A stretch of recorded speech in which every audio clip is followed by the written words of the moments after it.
Hi, it's Robin Banks again, and I am super excited about our upcoming free seminars. We've had an abundance of registrations and we are expecting a full house. So I wanted to share something with you, just a little bit more about the power of your mind. Now, we've all heard the saying that your mind is both your best friend and your worst enemy. What does that mean? We've all heard it, but what does it mean? Have you ever thought about it? What does it mean that your mind is both your best friend and your worst enemy? Well, what it means is that your mind is your best friend when you are in control of it.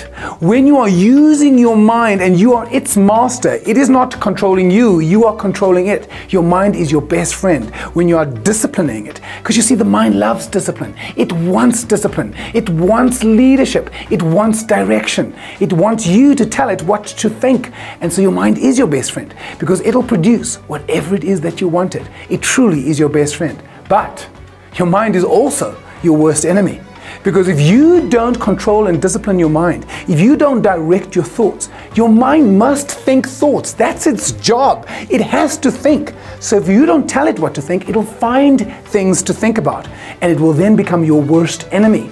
Because if you don't control your mind controls you. And the mind can be a real dictator.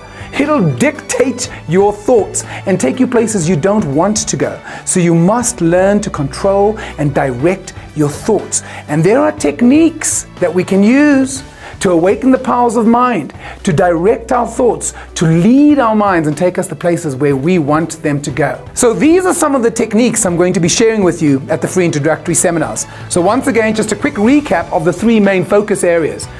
We're going to be speaking about becoming a magnet for success, that you are literally like a magnet in the sense that whatever energy you put out determines what you get back. How do you create that magnetic, vibrant energy? Number two, we're going to be speaking about the power of the conscious mind, the self-talk cycle, the things that you say to yourself and how that manifests in reality and recreates your belief systems. And number three, we'll be speaking about the power of the subconscious mind, how those beliefs, those deep-rooted beliefs are creating your life and why it's important to program and discipline your mind and use techniques to bring about the change. So I'm really excited. As I said, we have a full house tomorrow. I'd appreciate if you could be there early. So we'll see you at one of the upcoming seminars. Thanks again for listening. Go well, and don't forget to be awesome.